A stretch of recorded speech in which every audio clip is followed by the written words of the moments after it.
Learning Ally is a proud sponsor of the Empowered Dyslexia podcast. Learning Ally, a nonprofit education organization, helps to transform the lives of struggling learners by delivering proven solutions that help students reach their potential. We have a heritage of supporting students with a reading deficit like dyslexia. Our award-winning Human Read audiobook solution helps students in grades 3 through 12 access books they want and need to read to help them succeed. Visit www.learningally.org for more information.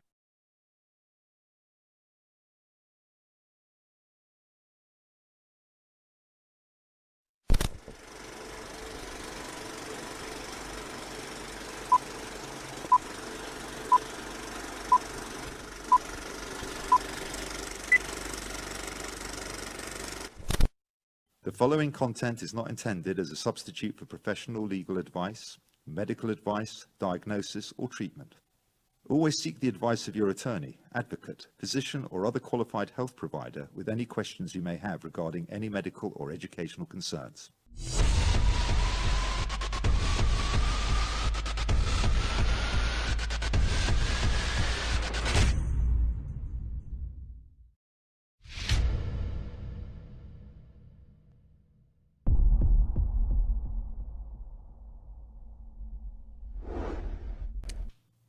Hello and welcome to Empower Dyslexia. I'm your host, Stephen Yearout, and on this show, we are here to help you become a better informed partner in education. We will discuss dyslexia and other related disorder. We discuss research, interventions, special education policy at the local, state, and federal level. We interview experts in their field, and my favorite part, we speak to those that have personal stories around how they are living with learning disabilities and how they have dealt with it. Please be sure to like us on Facebook and subscribe to us on our YouTube channel. Leave us a comment. We love to hear from our viewers and listeners. If you love to watch the show, you can view it on Facebook Live and YouTube Live, and then you can get the audio version of our show on all of your favorite audio apps. You can see them: iHeartRadio, Google Play, Spotify, Stitcher, you name it, we're there. So today's topic is Transformation, Power of Access to Literature. This is an interesting topic. So I started doing a bunch of reading on it, and I never really thought about it this way from the reading that I was doing. So we have a returning guest, my good friend, Terrie Noland, who is a certified academic language therapist. She is in the middle of getting her PhD in literacy. She's also the Vice-President in Education Initiative at Learning Ally. And we love to have Terrie on our show, love having the conversations that we have. So I'd love to welcome you. Thank you for coming back, my good friend, Terrie Noland. Hey, Stephen, it's so good to be here. I'm glad to be back. I always enjoy this podcast. Oh, it's always a great time. So today we're going to talk about transformation of power of access to literature. So let's set the scene on this. So what does that mean? Okay, so what does that mean? Let me start with actually a quote, and it's from Plato. So let's go all the way back to philosophers a long time ago. Plato said that those who tell stories rule society. And, you know, I want us to think about, before we talk about literature and we start talking about books and books that we can read, I want us to think about this idea of storytelling. And Plato was absolutely right, is that stories captivate you. Think about when you were young and, you know, you would sit at the feet of your parents or your grandparents or family members during holidays or things like that. And you would love to hear stories. You even love to hear stories about yourself, right? I know my kids love for me to tell stories about the antics and the things that happened when they were young. There's something about the power of a story. So let me put it this way and actually just tell you a story and see if it's, engaging for you. So it was many years ago, and I was doing a conference for Learning Ally, and I was in Orlando, Florida. Now, this conference is an international conference, and it's actually the National Federation of the Blind conference. So what's interesting about this conference is that usually every year there's about 3,000 individuals that attend this week-long conference. And most of them, many of them, 90% of the people that are there are blind or visually impaired. And so I'm there with a colleague from Learning Ally. We have a booth, and next to our booth is the booth for the FBI. Now, FBI, they do a lot of recruitment for individuals that are blind, that have disabilities. So we're there, and it just so happened that the week that we're there there was a very famous trial that was going on at the same time. And this trial, many of you may remember it, it was the trial of Casey Anthony, who had been accused of killing her daughter, a very tragic situation. Now, when we were there, we we heard from our booth mates from the FBI that they had heard that the jurors from that trial were staying in our hotel. So what does any good, investigative mind like mine do? Where are these people? Let's go seek them out. So we actually found the floor that the jurors were sequestered on, and there was a black curtain hanging over it. Of course, we couldn't go in and speak to them, but we got our that tip was confirmed. Now, later in the week, the verdict came down, and immediately at that hotel, there were helicopters flying overhead, chaos, media, news, everybody was there because they knew that those jurors would be coming out. So what we found out the very next day, and we found out from the bellboys because, they know everything that's going on in the hotel, is that in order to get those jurors out of that hotel safely, not being bombarded by the media, is that they went to one of the vendors in the vendor hall. They bought glasses and canes and brought those jurors out of that hotel disguised as blind individuals, because with 3,000 blind people there, they were going to blend in, right? So anyway, that's just a story, a little bit of history you may not hear from the history books, but a little story that helps you. You probably lended your ear to me telling that story. Correct. I mean, you can see, the crowds of people, and you can in your mental imagery, you can see people with glasses on, and the canes, and how all of that could look. Yeah, definitely. And so what your brain is actually doing is there's fMRI studies, and fMRI stands for functional, it's the functional imaging of your brain. So it's actually seeing your brain through this MRI that shows what your brain is doing when engaged in a particular activity. It's used a lot in dyslexia research. So how their brain is working when they are decoding text and things like that. So through fMRI images and scans, what has been found is that through story, through access to literature, it actually changes the brain for the listener to mimic the actions of the protagonist in the story.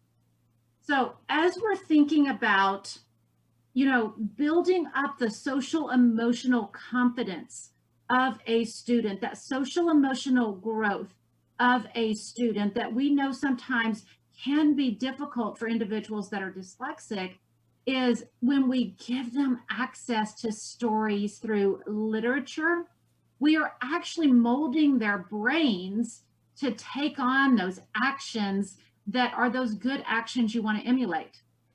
Yeah, when I was doing my reading before getting ready for the show, it's funny that you brought up Plato because that was one of the things that was talking about in this study about Plato.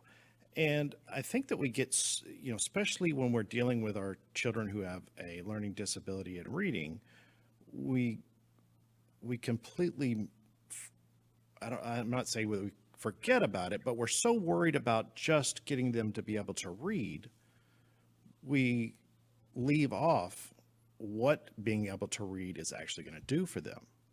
They get to experience and understand how other people react or experiences that they have had through this text. And without them being able to read, they'll never be able to understand how other people live or have acted or their reaction or how they felt. And without that assistive technology or the audiobook for those children, they'll not get there. That you're so right, because when we hear these stories through literature, that that I start to have empathy for others. I start to have understanding. I start to have compassion. It broadens my worldview. And exactly like you say, Stephen, if we are relegating these students that have these learning disabilities to only text that they can read, then we are limiting their ability to grow socially, emotionally, and impacting them in a way that in some extent could be harmful to them by not allowing them access to this content. I always bring up, let's say we've got an 8th grader reading Decoding on a 2nd grade level. 8th graders might be reading The Outsiders. That's a book that is used so much in English language arts classes around the country, to go through that story. I mean, hopefully those of you that have either read that book or watched the movie, you really get impacted by the stay gold, pony boy, stay gold, and there's so much emotion there. But if you're an 8th grader, you're not accessing this through an audiobook or through a read aloud or whatever, and I'm over here reading Frog and Toad books, then I'm not able to have those emotions that other students get to feel and experience. Absolutely. So let's get into this.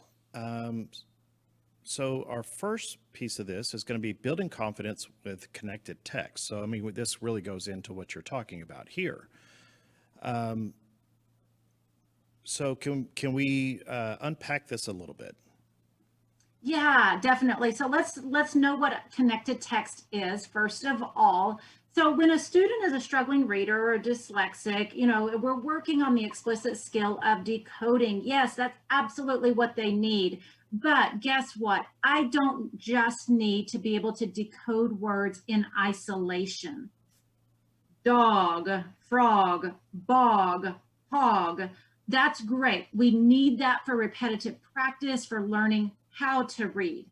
However, those are words in isolation. There's no connection to meaning for those words in a connected manner. What we've got to start doing is giving our students these words in connected text, sentences, paragraphs, chapters, books, building them up so they can see how these individual words work within the context of a sentence or something, bigger like a paragraph. So connected text, I'm going to tell you another story. This is a story of a student, an 8th grader named Tristan. And Tristan is a dyslexic, struggling reader. He is now in high school, but when he was in 8th grade, that his teacher told him, Tristan, I know you struggle with reading, but I want to challenge you, okay? We're going to read a particular book, and we're going to see which one of us reads it first. I'm going to read the paper book. You're going to listen to the audiobook and read that way. That was a Friday. They came back to school on Monday.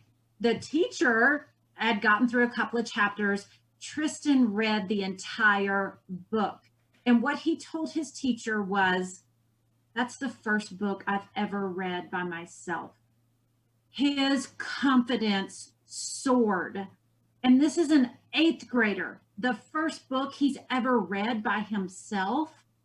Now let's start taking that principle for when a student is younger, right? Let's start giving them the confidence of having completed a book before the 8th grade, for goodness sake. They need to be completing books in younger grades. And so they build up the confidence and the self-esteem that says, I am a reader. I can be a reader. Absolutely. One of the things that I noticed going through, well, I make it no secret. I hadn't finished a book until probably a few years ago when I started listening to audiobooks. Never, ever had finished a book. Never opened a textbook, never, it was so painful. Yes, laborious was probably the better word. It took me so long to read the text or whatever I was reading that I was tired by after, let's say, a chapter or 2 chapters, and I was just like, all right, this is it. I'm done. Won't do it.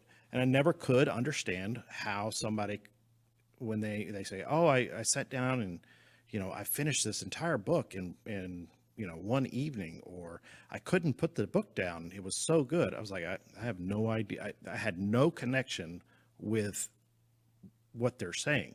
I'd never experienced that until I started using audiobooks, much like Tristan.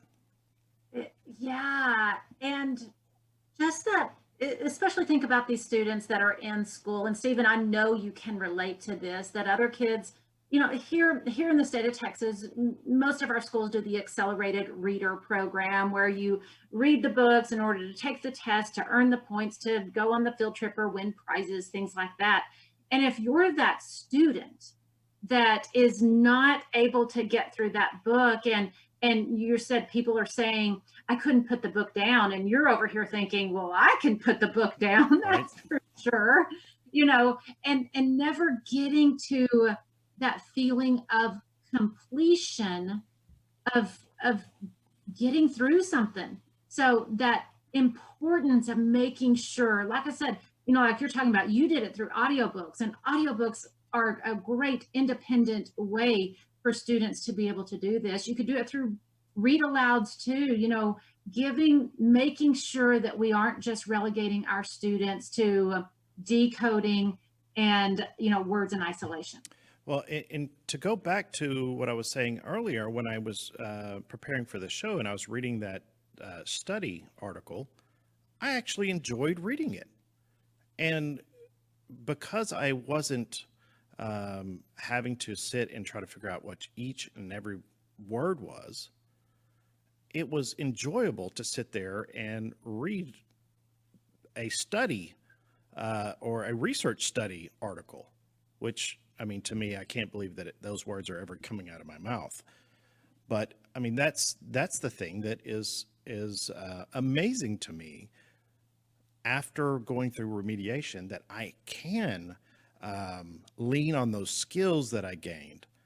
In building that confidence, it was because I was remediated, because I was able to not lean on that fear, or as soon as I got to that word that I didn't know what it was or didn't know how to sound it out, or I thought that I didn't, and I really leaned on those skills that I'd gained, that built my confidence, and that also built my reading speed. You used a word there that I think is so important, and it's the word enjoyment. Is that you actually enjoyed what you were doing. I know we're talking about literature here, and this was a research piece, but hey, it was something that you enjoyed. If somebody told me, okay, I am going to force you to go out and your assignment is to read about the thermodynamics of space travel, I I would be able to get through it. I would set it down. I might get through a paragraph. What was that? I don't understand the words. I don't care. Doesn't matter to me. But if you told me, I need you to go out and read 3 self-help books by next week, I would be, heck yeah, I'm fired up. Let's go. I'm ready to read that. So the stories, the content has to be enjoyable and relevant. It has to be relevant, because that's where you're going to start getting that enjoyment, those brain changes. And there's a word I'm going to throw out here, curiosity. When Stephen, you reading that article probably was enjoyable because your curiosity was piqued. Absolutely. I again, like I said at the very beginning of the show, I've always heard that saying, oh, well, if you read, you'll be able to go places that you could probably never go, experience things that you've never been able to experience. I mean, I knew what those words meant, but until now, I never really experienced that. I never really truly understood what that saying meant. That was always just something that was up in the classroom. And it was really irrelevant to me because, like you were saying earlier, I was that child that I knew that, or at least at that point, I thought that I would never get to experience that. So why even try? So, it's just something that's up on the board, or, it's a feel-good poster. So that was really, it just meant nothing to me until now, I understand it. I truly understand it. Yeah, and that curiosity was piqued. We've brought something into your awareness now. Now you're aware that, oh my goodness, there's so much there. There's so much richness. I do a lot of work with educators across the country, and I always like to ask this question. Tell me name a book that was transformational for you in growing up. It could be anything from when you were young, anything from when, you read last week, whatever it was. And I get such rich discussion from that single question. For me, I'm a self-help junkie. I love self-help books. And I realize it's not a piece of literature in the sense of there's story there, but one of the books that I read, it was several years ago, Talk Like TED. And it was based on all of the TED Talks that are out there. This author had gone out and studied all of these speakers. And well, there was story in there because story was weaved throughout this book. I didn't just read that book. I drank that book. I sat in my backyard. I took notes like crazy. I mean, that book absolutely transformed me. One session that I was at with a teacher, he shared that the book that was transformational for him was Charlotte's Web. And he was an older man, and this is a book that he had read in elementary school, and it was transformational for him. He got up in front of this huge room full of educators, and by the time he was done speaking, he had everyone in tears in that training because of the impact that it had. He grew up on a farm. It just brought him back. So that connection, that emotion, that we're boosting your emotional intelligence by giving you access to books. Absolutely. So there was another article that I read. It was a blog post. It was very good. It was written by a good friend of mine, Decoding versus Cognitive Abilities. Mm-hmm. And so I was reading through that and I was like, yes, this is everything that I'm experiencing. So can you give us a little preview of that? Because I think you were the person that wrote it. Yes, and it all comes down to the automaticity, that yes. cognitive load in our brains. So we need to learn to decode. Our students with dyslexia, this is where their struggles lie, is in that decoding issue. So teach, teach, teach, teach decoding. But this cognitive load that happens for students that have learning disabilities, so much energy is spent on trying to decode those words that their brain resources are not being able to be freed up to think and move over to that right side of that brain that allows them to, synthesize the content, think about the content, digest the content. What does it mean, and how do I apply it? Moving them up in this. There's something called Bloom's taxonomy, and Bloom's taxonomy says that our brain power, we go into higher order thinking. So this decoding, there's so much mental energy spent there that a student can never move into this higher order thinking of being able to apply what they've learned.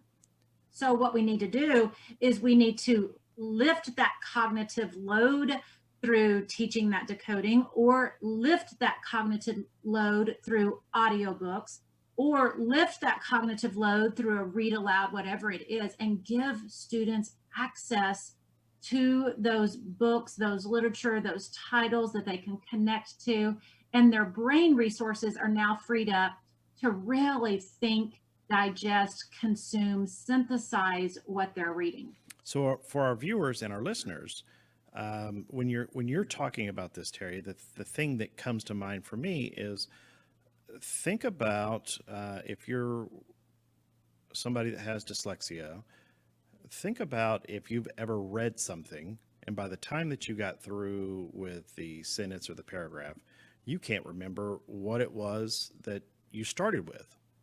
And you hear this a lot with the children as they're struggling, and it's because they're trying so hard to decode the words and make sure that everything is right, that, like you were saying, that comprehension piece of it, we just don't have enough brain power or memory ready to do the comprehension piece of this. We're always worried about trying to make sure that our the words are correct. Yeah, it's like, I think of it this way. I'm thinking about going into a library, and Stephen, you as an adult, before you had your remediation, you're restricted to the kids section, right? You're restricted to these maybe one or two aisles in that library. And a lot of times that's where you got to stay, Stephen. I'm sorry, this is the only things that you can decode here.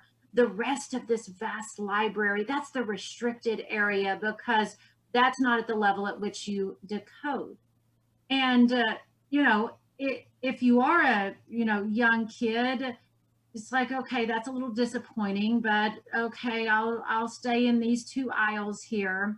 But as you get older, the 15-year-old standing there in the, 6-7-year-old aisles of the library, man, my social emotional, learning tanks. I feel bad about myself, self-esteem. And we can give you access to that entire vast library of content, because your brain can actually consume it if given to you in the right modality. Absolutely. I mean, when you're sitting there talking about going to the library, I have a different view of that place. It might as well be the scariest haunted house in the world, because I never wanted to walk in one. I mean, I have still today. If I walk in, when I go vote, I walk in there, and it's brings back anxiety, because I never could understand what this place was about. I never had any access to it until now. And you know what it makes me think of too is, here's something else I like to do in my trainings with teachers. I ask the question, are you a reader? Most people will raise their hand, and then I take it a step further. Are you a reader that loves books, that wants to touch books, that wants to hold books, that wants to smell books. And then, some people will keep their hands raised in that scenario. But it's not only emotional for you, Stephen, because of seeing that place, going back in, but probably even the sights, the sounds, the smells. Mm-hmm. Books have a smell, right? And it's all bringing up all of this kind of emotion for you. Absolutely. In your article, I love the part where you were talking about how you can connect to the text versus you put up a section where it was out of a medical book and you're sitting there trying to read all of the, proper terms for medical terms. And when I was sitting there trying to read that, man, I could decode the words now. I could sound them all out. But by the time I got through reading it, man, I was tired. So again, enjoying it, being able to understand it really, really, really helps. And that also helps bringing in our next piece of this, which is the power of the story. So can we talk a little bit about, and I know we touched on it earlier, about the oral history and being engaging in the story, but that's where we want to be when we're going out and understanding the text. We're able to decode the text. Now we can really get into the power of the story. Exactly. If you've taken away the process of decoding and automatized it because you've been remediated, or automatized it because we're providing access to audiobooks, then we've taken away the mental energy that it takes. And now your brain says, okay, these stories are engaging. And what's happening here, and there's a lot of research here, and I do not even attempt or pretend to, be a brain scientist. But what I do know about storytelling and the research that I have done is our brain releases, when we listen to story, it kind of can be referred to as the angel's cocktail. And the angel's cocktail says that you get dopamine, oxytocin, and endorphins. And so when you're connecting with these stories, that's what's going on in my brain. Now, these are good, okay? These are really good for your brain and for that brain growth, that neurology of your brain and strengthening your brain. So when you're connecting to stories, these are being released in your brain to increase what we're seeing in those fMRI scans that says, wow, we're actually training the brain here for you to connect with the people in these stories.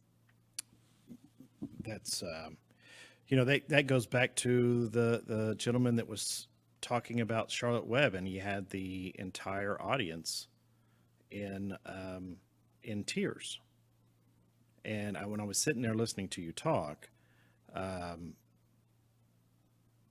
was thinking about, how people get the emotion from text versus, we got it from listening, and really honing that skill to pull that emotion out of what we're hearing versus what we're seeing at that point.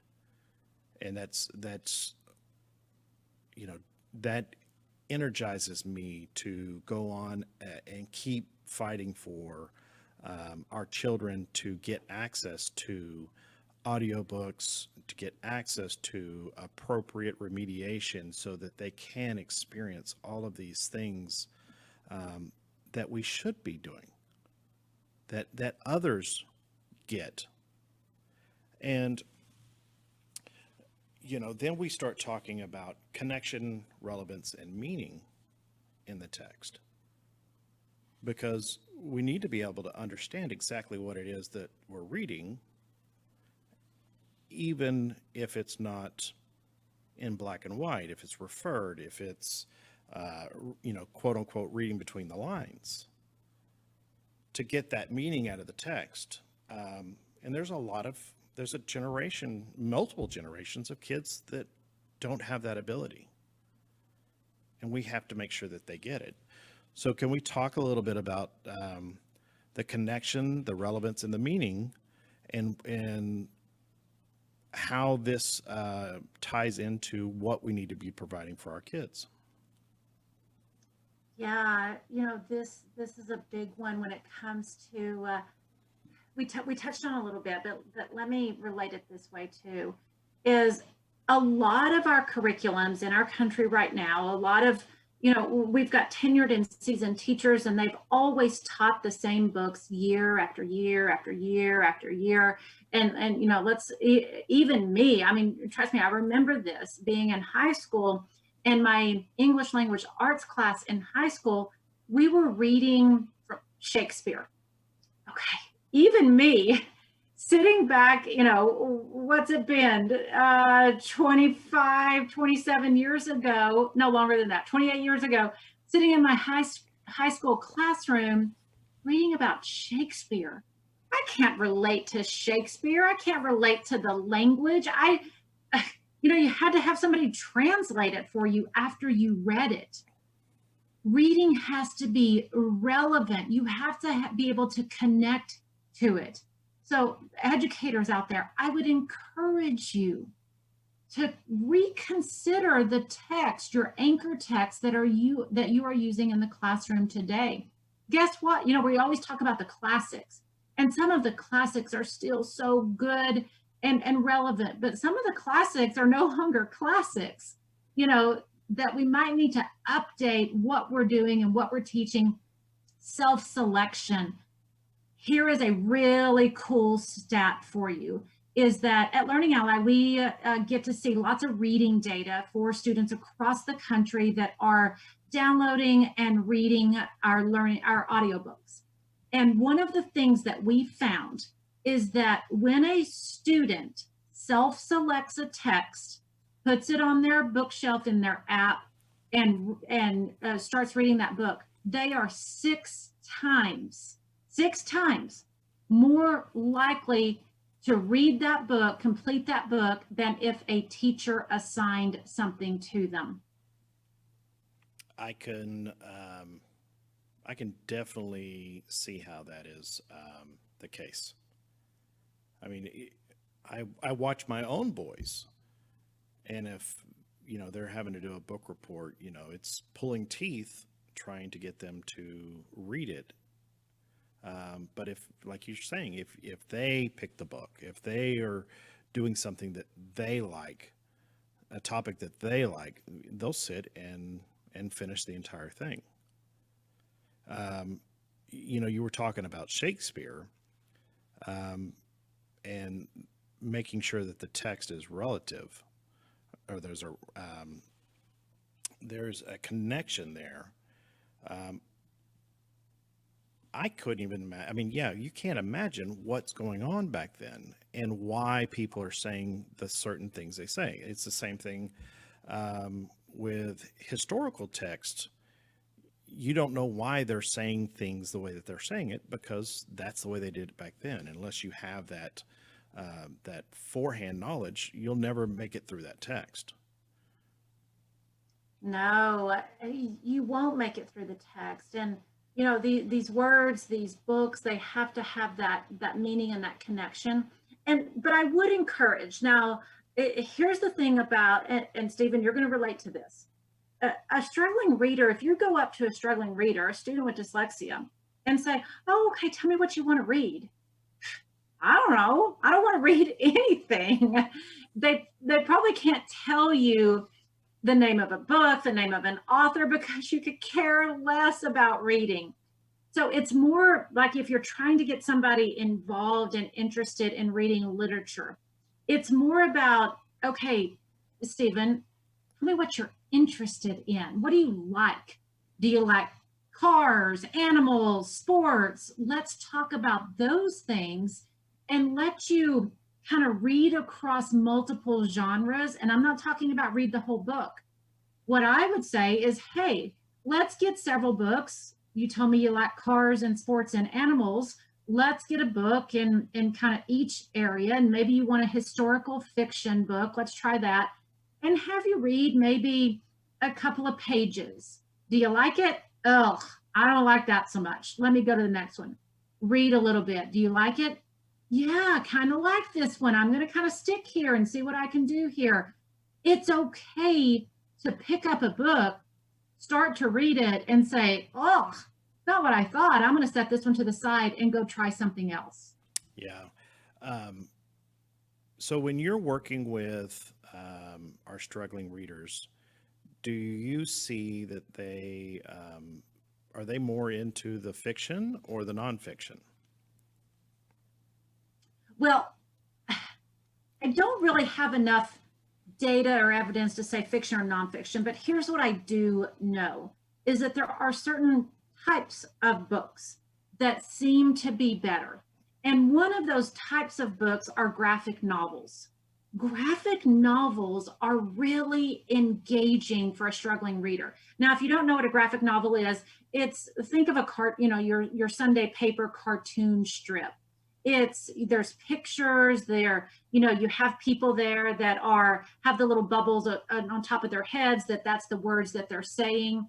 And so it's a very engaging visually, as well as the story has these themes in them. So, those are a lot of the books. Now, we know the books that get downloaded at Learning Ally, and I'm going to tell you what the #1 download is. Across the country, across all of the 80,000 books we have in our library, it's the Dogman books. So those Dogman books Harry Potter books are really popular as well. Well, I can see those graphic novels really helping these children with their mental imagery, because not only are they reading, they're decoding the words or reading it, but now they get to see what the author really had in mind and what they were saying. So they're getting to build that skill also. Yes, definitely. And the graphic novel space, there's not tons. Now, there's a lot of graphic novels that are out there, but it's really more of a very recent type of a book. So the authors out there are building up more and more books in this graphic novel space. Well, I'm even thinking about like Charlotte's Web, where, there wasn't a ton of pictures in Charlotte's Web, but there was a few that really brought you into the story, that you got to see what it was that if you having an issue with that mental imagery piece of it also, you get to see what the author is actually saying or the environment that the book is taking place in, and it helps draw you into that story. Yeah, and you're bringing up a really good point too, especially with story, especially with literature, and it's this act of visualization. So one of the things that you do as a reader, if it is something that you can attach image to, is that you visualize what's going on. And I know all of you listeners out there can relate to this, is that if you read a book and boy, you've got the characters and you've got the scene in your head and you've got what they're wearing and what their hair color is and, all of these things and these fine little details. And then you go to the movie and watch it at the movie, you're like, wait, that's not what was happening in my head. Is that free up those cognitive resources, get over here to comprehension, meaning, understanding, and you can begin to start to visualize and create these movies and this imagery in your head. So that is exactly where I'm at now, is really building that piece of it when I'm reading. So I really appreciate you coming on the show and talking about how literature can be so transformative. And, that is a topic that I never really even thought about. Like that poster that I was talking about that was on the board or on the wall that says, reading can take you places that you've never been before. I never understood what that really meant until, today, and reading the research paper on how that's possible and why that's possible. So thank you for coming on our show and bringing this topic up. And, I want to invite you to come back. Always, I loved having the conversation. It's always so engaging, and bringing this content to our viewers and listeners. So much. I'm glad to be here, and go out and read a story, Stephen. Oh, I will. I'll next time I come back, I'll let you know which book I'm reading now. So at the end of every show, we always like to recommend that if you think that your child is struggling in school, or they're having issues getting the content, if you think that they may have a learning disability, please get them tested as soon as possible.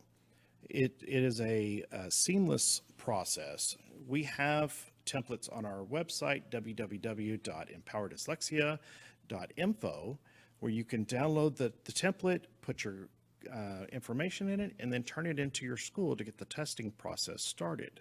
You'll be relieved, and will bring your stress down to understand exactly what's going on with your child, and your child will feel the exact same way.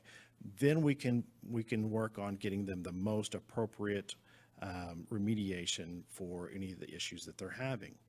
So I want to thank you for tuning in each and every week. And until next time, we'll see you then. And here is a word from our sponsors.